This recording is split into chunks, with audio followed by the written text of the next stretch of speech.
आप सभी ने दोस्ती की कई सारी कहानियां पढ़ी होंगी, लेकिन आपने ऐसी कहानी आज से पहले कभी नहीं पढ़ी होगी। यह कहानी सीधे आपके दिल को छू लेगी। इस कहानी को पढ़ने के बाद आपको अपने पुराने दोस्तों की याद जरूर आएगी। एक शाम को राहुल अपने दोस्त अमित के घर पहुंचा। वह बिना बताए ही आया था, क्योंकि उसे लगा कि अमित को उसकी जरूरत हो सकती है। दरवाजा खटखटाया और जैसे ही अमित ने दरवाजा खोला, राहुल ने देखा कि उसके चेहरे पर गहरी उदासी छाई हुई है। अमित की आंखें लाल थीं और वह बहुत दुखी लग रहा था। राहुल ने तुरंत पूछा, क्या हुआ अमित, तुम इतने परेशान क्यों लग रहे हो? अमित ने हिचकिचाते हुए जवाब दिया, राहुल, मैं बहुत बड़ी मुसीबत में हूँ। मेरे ऊपर 7 लाख रुपए का कर्जा है और अगर जल्दी मैं इसका भुगतान नहीं करता हूँ तो मुझे मेरे ही घर से निकाल दिया जाएगा। राहुल ने अमित को घर के अंदर बुलाया, उसे बैठाया और पानी दिया। वह जानता था कि अमित को उसकी मदद की जरूरत है।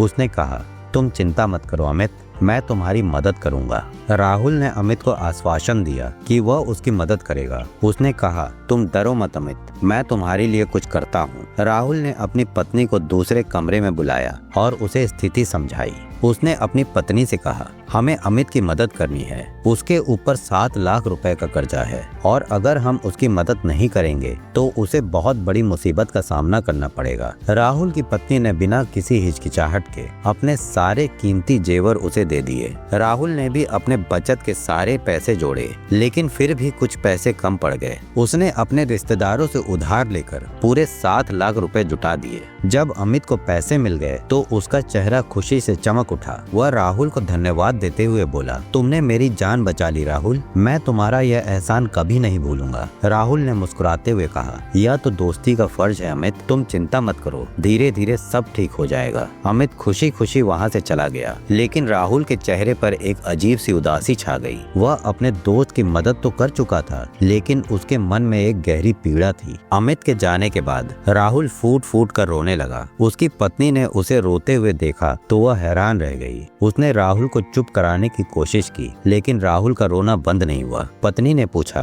क्या हुआ राहुल, तुम इतने दुखी क्यों हो? क्या तुम्हें अपने दोस्त की मदद करने का पछतावा हो रहा है? राहुल ने आंसू पोंछते हुए कहा, नहीं, यह बात नहीं है। मैं इसलिए रो रहा हूँ क्योंकि मैं एक अच्छा दोस्त नहीं हूँ। राहुल ने अपनी पत्नी को समझाया, मेरा दोस्त इतने कष्ट में था और मुझे पता भी नहीं था।